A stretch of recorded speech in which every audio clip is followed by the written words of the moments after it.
ওয়ালাইকুম আসসালাম রহমতুল্লাহ বারাকাতু।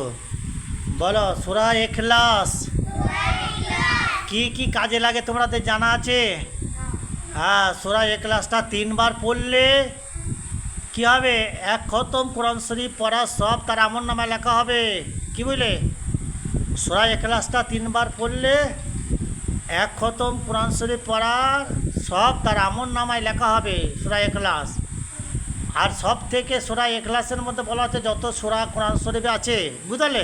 ভালো শুনে নাও, যত সূরা কোরআন শরীফে আছে তার থেকে সব থেকে বলা হচ্ছে আল্লাহর প্রশংসা করার জন্য, আল্লাহর প্রশংসনীয় মানে কথাবার্তা আল্লাহকে করার জন্য সূরা ইখলাসে আছে, বুঝলে?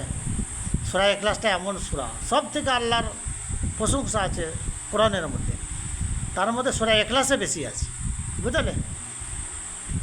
সূরা ইখলাসটা মুখস্থ করে নেবে তোমরা।